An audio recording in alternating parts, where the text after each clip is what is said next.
Hello and welcome to another episode of the Voices of the Vic podcast with me, Mike Duffy, and we are back for another edition of our new feature, The Lowdown. It's a series in which we speak to opposition podcasts of teams who our new signings have played for. We've already had, I think we've only had one so far this season, and funnily enough, that's with tonight's guest as well. We spoke to Nick from the Sheffield United Way podcast to talk about new signing Yasser Larouci, and he's started his life at Vicarage Road very well as well. So hopefully, what Nick has to say about Jebbison is good things as well. So as I say, I am joined by Nick tonight from the Sheffield United Way podcast. Nick's becoming a bit of a habit coming on this podcast, and we're playing you again after. Well, it's the next game after Saturday, so I'm sure we'll be seeing you again. If you come on anymore, you're going to end up nicking one of my jobs, I think. As long as you pay me, that's fine. Like I said, you were on the show not long ago to talk about Yasser Larouci. Now, granted, you personally had sort of decent memories of him and you didn't mind him, but the whole sort of feel from Sheffield United was he wasn't a very good player. And to be honest, that did worry us, but he's hit the ground running at Watford. So I'm hoping that you've got some really bad things to say about Jebbison because it seems to have the opposite effect. But obviously, we know about Jebbison, 21-year-old, still very young. He was born in Oakville, Ontario in Canada. He made his debut for Sheffield United as a 17-year-old. I believe he scored on his debut against Everton. It was in COVID, in lockdown. We saw a video of it on Twitter the other day. And it was a sort of very poachers type finish. But I'm guessing because he's so young, he's had two loan spells that I've noticed. He had one at Chorley where he only played 2 games. And working it out, he would have been about 16, 17. So around the time he made his debut for Sheffield United. And then he had a better loan spell at Burton in the 21-22 season where he scored 9 goals in 23 games. I'm guessing he come through the academy at Sheffield United, and was there a lot of hype around him? Because you don't tend to just make your debut as a 17-year-old if there's not a little bit of hype there. Yeah, so I don't think we knew a lot about him, in all honesty, before that. I'll just confirm that it wasn't it was on his full debut when he scored. He came on as a sub. I did not know this until I'd watched a video back, because I've not spoken about Daniel Jebbison for quite a while, because he's kind of been a forgotten man at Bramall Lane for a while. Things that we'll come on to in a little bit. But I had to do a little bit of research just to make sure I was remembering the right player.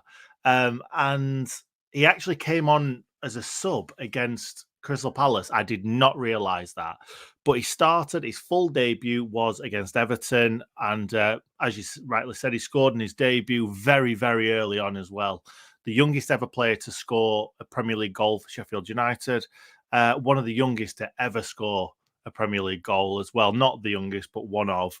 I'm trying to remember back now. And because these days, youth football is so at our fingertips.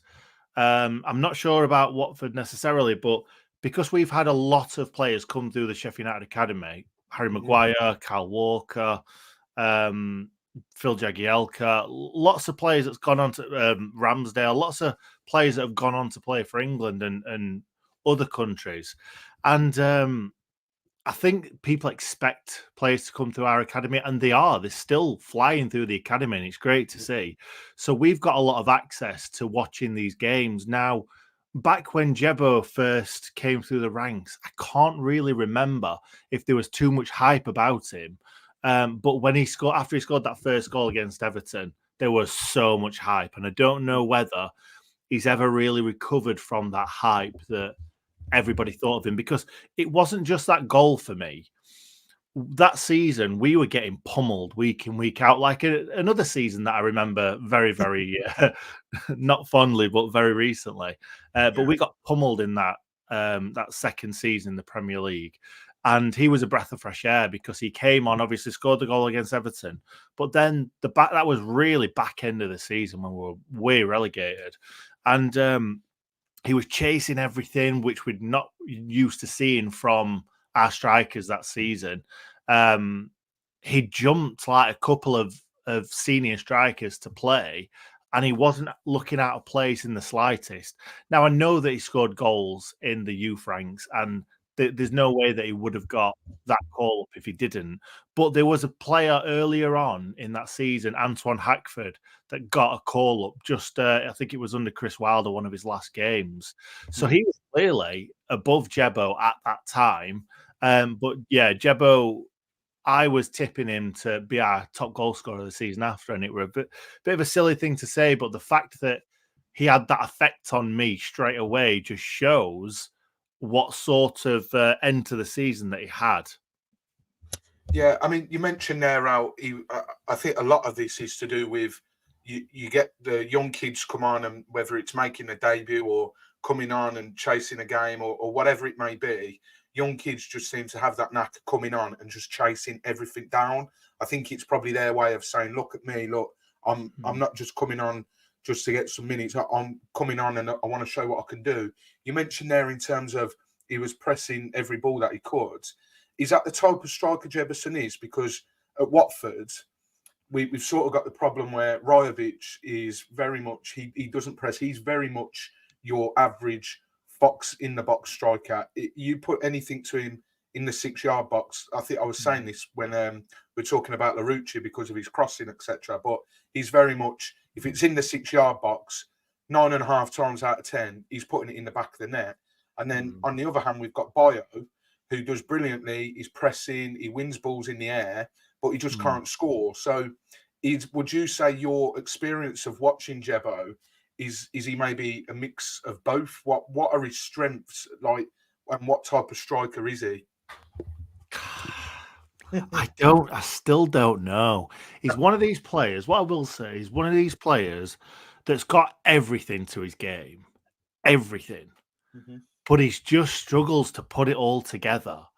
I'm probably going to be a little bit more negative about Jebbo, and that's probably because I felt like he had such a high ceiling. He's probably still got a really high ceiling.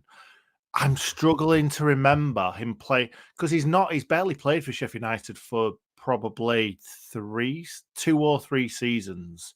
Yeah, And it looked like 2 seasons ago he made 16 appearances for you, and that's the most he's made for you in one season. So yeah, he's been injured a lot. But actually, I will bring. I think that 16-game season was the season that we got to the playoffs.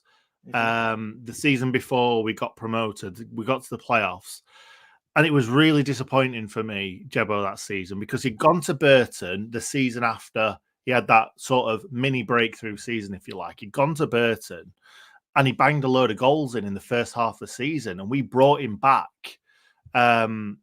That will have been the same season. That'll have been the same season. It's weird because we had Slav, obviously you guys know Slavisa Kanovic.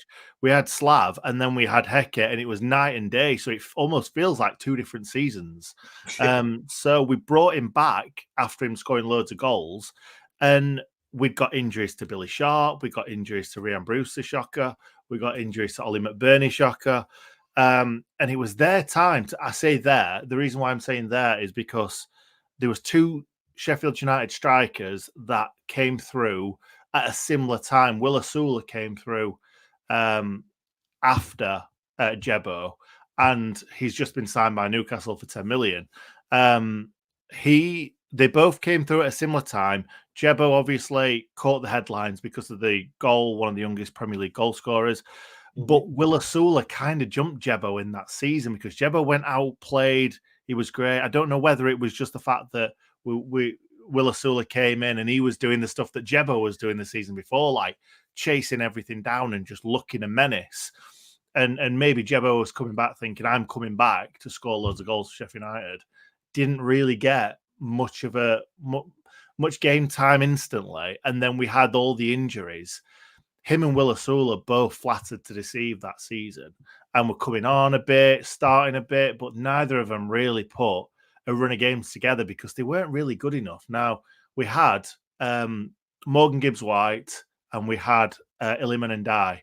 that season. Illiman and I, it was obviously fantastic for us the season after when we got promoted, and he was star boy and all that.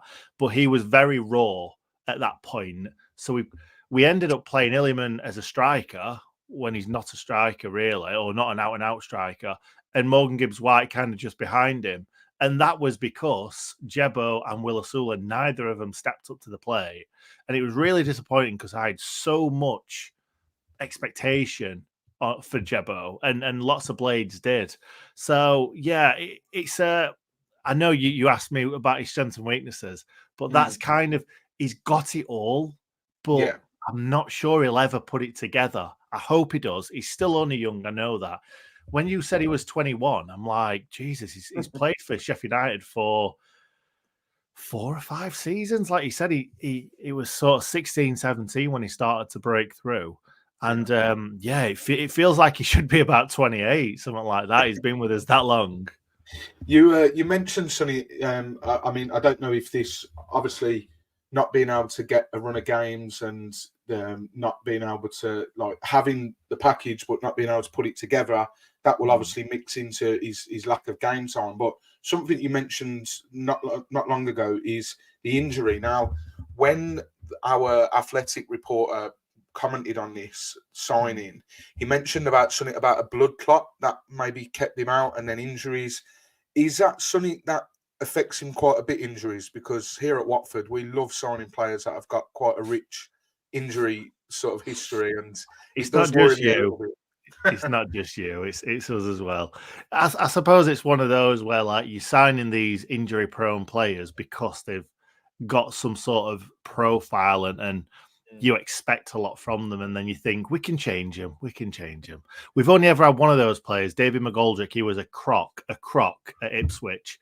He came to us, had some of the best years of his career, and he was fantastic. But you don't get many David McGoldricks. But I would say I'll just quickly nip back to talking about his strengths and weaknesses, because his strengths are certainly his height.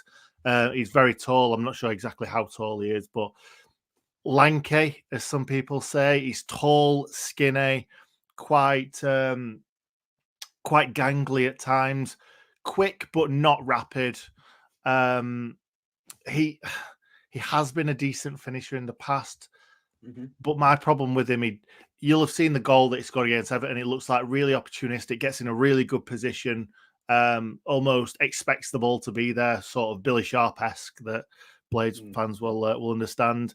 But he lacked that for me. He lacked getting in the right place at the right time, and that must come with age, I'm sure. In that Everton game, he's probably just wanting to impress, and he's like, I'm just going to try and do everything. And obviously got that goal. But he's like I say, he's got the stature, he's got the strength. He does get knocked off the ball by bigger, more experienced central defenders, but that'll come with time, I'm sure. Like I say, he can be whatever he wants to be, but if he needs to put that together. Anyway, I'll go back to talking about the injuries now. He's certainly had a few injuries that's kept him out and slowed his progression down.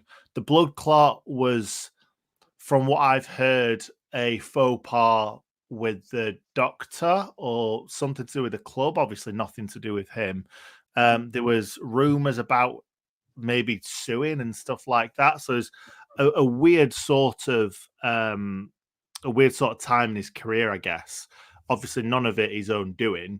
It then looked like they'd figured everything out, and Chris Wilder said that there's a contract on the table. He's going to sign it, and then 3 months later, he'd not signed it.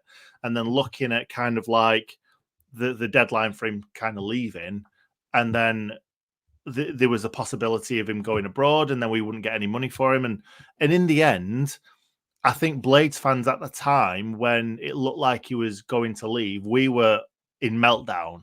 And that wasn't necessarily because of the player. It was more the fact that we'd let so many players go, and we're like, we need players to either in the door or don't let them go. And for me, I didn't mind letting Jebbo go, and I never thought that I'd say that because I had such high hopes for him. But little bit injury prone, I would say, possibly at such a young age. But hopefully that's he's seen the back of it, I don't know exactly what the injuries were. I've not looked up on what they were because really, he's never really been one of those players that if you just said, "Oh, Jebbo's injured," it'd be like, "All right, okay." Yeah. It's not one of those players that you're like, "Oh, no way! Like, what are we going to do for goals?" Because he didn't really score many goals. He scored one big goal in our promotion season against Hull when we were struggling. We won 1-0, and he took his goal really, really well. And we thought he was going to kick on from there, but again, just didn't happen for him. Yeah, you actually answered one of the questions I had here because you mentioned there he was offered a new contract to extend his stay with you guys, but he turned it down. And I was going to ask what was the general feeling throughout Blades fans and yourself personally, but I think you hit the nail on the head there. And just something circling back to what you said in regards of strengths and weaknesses. You mentioned he's quite a tall, sort of gangly type figure. Yeah. In terms of aerially, does he cope well with balls in the air? Is he a type of striker where his strengths are he has to receive it at feet, or can he do a bit of both? Because that's one thing that we lack as well. Bio, as I mentioned earlier, he'll often win, aerial duels, no problem. And then you've got Rajovic, who's I think he's 6'4", I think, and you think right, he's going to be a big man, he's going to win a lot of headers, and it's like he's never been taught how to head a ball in his life. Granted, he scored maybe 2 headers, but in terms of trying to hold it up or knock-ons or anything like that, he just can't do it. So what have we got with Jebbison? Have we got someone that's able to hold it up, win those flick-ons? Or is that something that he needs to progress in his game? Because as you said, he's still early days in his career, and maybe if he can get a run of games at Watford, this might be the confidence boost he needs. Yeah, exactly. I think that's it. You've hit the nail on the head. I think that he needs that confidence boost. He needs to get games under his belt. For his size, I would say that he needs to work on holding the ball up. I think he's an intelligent footballer. He created 2 goals in the promotion season when he'd been out injured all season. He came on, created 2 really good goals with extremely intelligent thinking. And that's what I like to see, and that's what I wanted to see more of the season after. Obviously, never happened. But he's more of a player to run in behind, so he's waiting for that ball to be played on. Like I said, he's quick. He's not rapid. He's quick, and he'll use his size to get himself where he wants to be. But he's not a player that's going to hold off the defender, and he's half decent at linking the play. Like I said, he's a decent finisher. But yeah, he's not one that's going to be winning the flick-ons all the time. Like I say, holding it up really well. He does need to develop that part of his game, especially when fans, when a player is a big player or at least a tall player, it gives you that illusion that they're a big man, and not always are they. They're not always as strong as like just thinking off the top of my head at Kiefer Moore right now. We've got Kiefer Moore playing for us. He's not that sort of player. But he's got so much more to his game than a Kiefer Moore's got. So, it's just whether, like I keep saying, he puts it all together and he realises his potential, because he's got so much potential. And that's obviously the reason why Bournemouth's come in for him. After he'd scored that goal and he'd had a good end to the season in the Premier League for us, there was rumours that bids had come in from Italy, from, I think it was AC Milan and a few other big European giants like that, and obviously we wanted to keep hold of him because we thought we've got the next big striker for us, and he'd be worth, because the strikers are worth upwards of 20, 30, 40 million when they're good ones. So we thought we got a little gem on his hands, and like I say, it still could happen for him, but he needs to. I think it's almost like he needs the confidence in himself to become that player that he should be. Yeah, and you talked about a striker you got at the moment. This might be throwing you on the bus a little bit, but are there any strikers that you can think of in the past that sort of you watch them and Jebbo reminds you of them? Is there anyone in particular you think actually he plays a bit like him, or is he quite a niche one? No, I wouldn't say we're a niche one. I'm just trying to think of a player. Like I said, he's that sort of gangly player that can do a bit of everything, really. He can hold the ball up a bit. He runs in behind. He's good on the ball. He's good dribbling with the ball. I'm just not sure he's fantastic at one thing. Do you know what I mean? Yeah. There's been loads of players in the past that are good at sort of everything. Like Billy Sharp, for instance. He was always a great finisher, but he was half decent at everything, just not great at one thing other than the finishing side of things. And that's why he's never made it as a really good striker, because he's got that instinct. He's just not got the pace, not got the strength, not got the height. Whereas Jebbo has kind of got a bit of everything. So I hope that, I'm just still trying to think of a player that he reminds. And do you know what? It'll come to me later on, and I'll drop you a message and say, "Do you know what? He's like this player."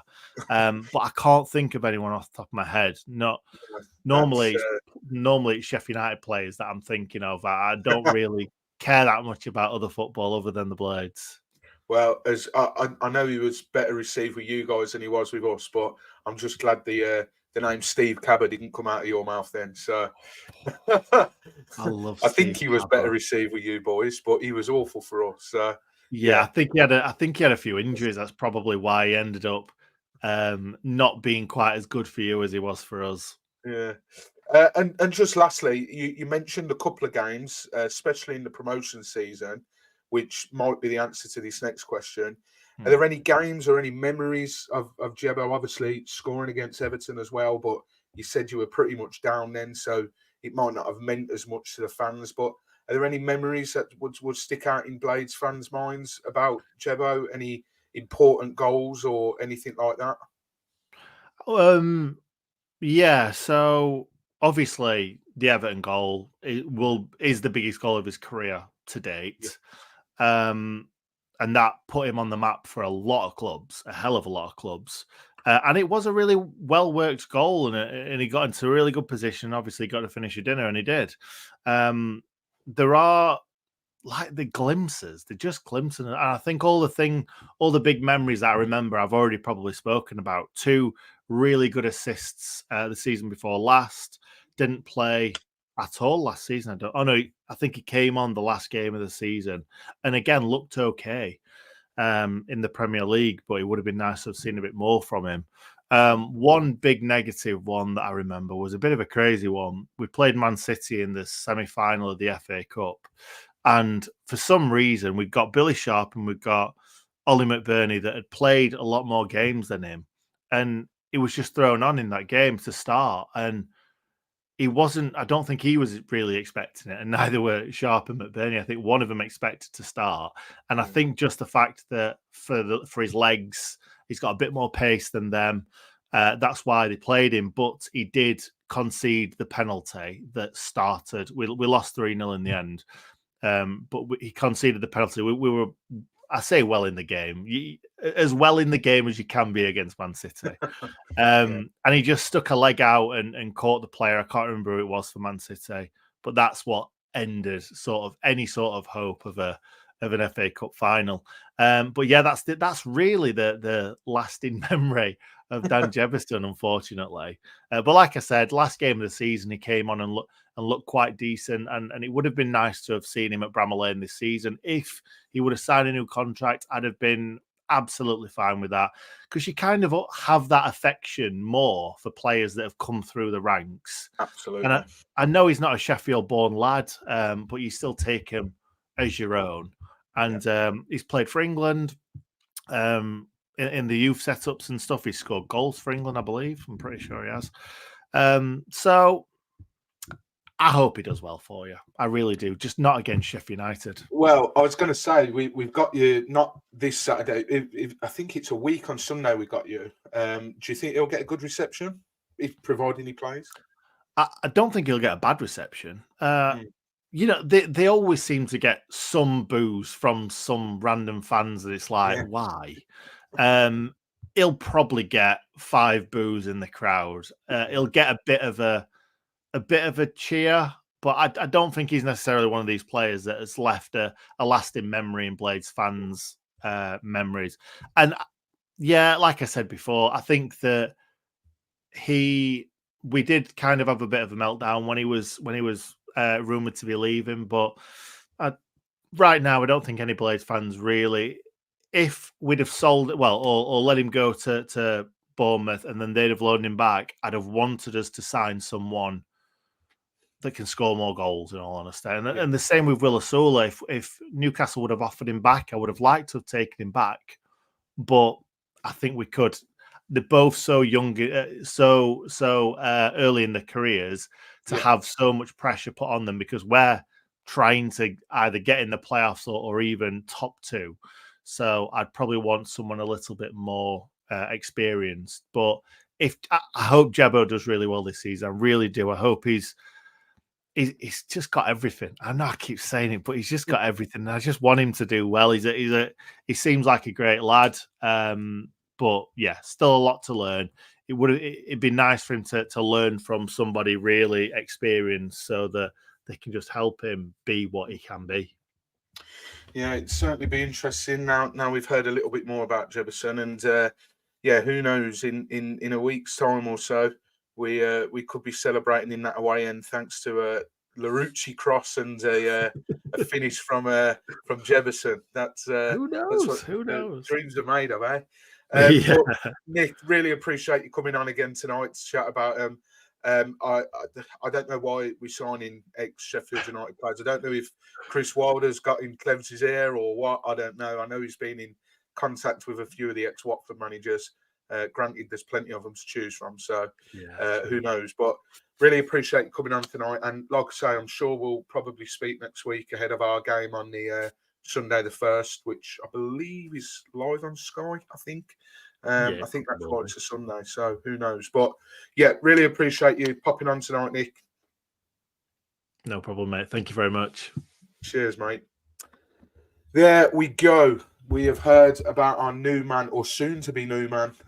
We are expecting him to be announced, actually. I think they said he's playing, or he's going to be with Bournemouth still for their Carabao Cup game against Newcastle, which I believe is on Wednesday. Obviously, we're recording this on Thursday, the 22nd of August. So it's going to be next Wednesday. Bournemouth are playing Newcastle in the Carabao Cup. I believe they want to keep him for that. They may possibly play him in that as well. And then he's expected to join up with Watford. Just as I was about to record, actually, got a message in the Voice of the Vic group chat saying that Preston had been sort of rumoured to be hijacking the deal. And that come from a journalist on Twitter called Graham Bailey. And yeah, like I say, he just reported the news that Preston North End are set to hijack Watford's deal for Daniel Jebbison. Now, as far as I'm aware, there's nothing in that from what we've heard and what people have told us. So hopefully not anyway, because this podcast would have just been a waste of time. But it's always good fun to chat with Nick. He's been on podcasts before, and he seems to be on quite a lot at the moment. And as I say, he'll be on Wednesday. But that's all we got time for tonight. I have got another lowdown to conduct in about an hour's time. That one won't be live. That one will be available for you to listen to when the player is announced. I'm going to be speaking with Anthony from lesviolets.com, which is a Toulouse fan page, basically, and podcast. And if you cast your minds back, I spoke to Anthony, it was probably around this time last year when we saw Reece Healy from Toulouse. So hopefully he's got good things to say about the new signing coming in, Kevin Keben. But yeah, thank you very, very much for watching tonight. If you've enjoyed this video, hit that like button down there. Hit the subscribe button as well. We are slowly creeping up this season. We hit our target of 500 subscribers last season. Let me think. Let's get to, by the end of this season, 700. I think that's fair. It's less than 200 more. So if you're watching this video and you're not logged in, all you need is a Gmail account. Log in and hit that subscribe button. You can also hit the bell button, which basically notifies you anytime we go live and anytime a new video comes out. So make sure you do that as well. And Ben mentioned as well, which I've only just seen, on Spotify, you can now leave comments after episodes. So try that out, just so we know that what the crack is, basically. And on Apple Podcasts as well, don't forget to leave us a review and leave us a little comment as well. We see everything and we really appreciate it. But yeah, I'm going to be speaking to Anthony tonight. We'll release that once the chap is signed from Toulouse. So I'm not sure when that will be. But if you don't hear from me for a while, the next time you'll hear from us is Sunday. We'll be talking about the Derby game and hopefully another 3 points. Ben will be joined by Katie and Cameron, I believe. I am jetting off to Spain tomorrow, so I will hopefully be watching that somewhere in Spain. And then providing all goes well against Plymouth, we should be back after the Plymouth game. And then also next week, we'll be speaking to hopefully Nick again, talking about the Sheffield United game, which is on Sunday, the 1st of September at 3 o'clock. But thanks for watching, everyone. Come on, you Horns.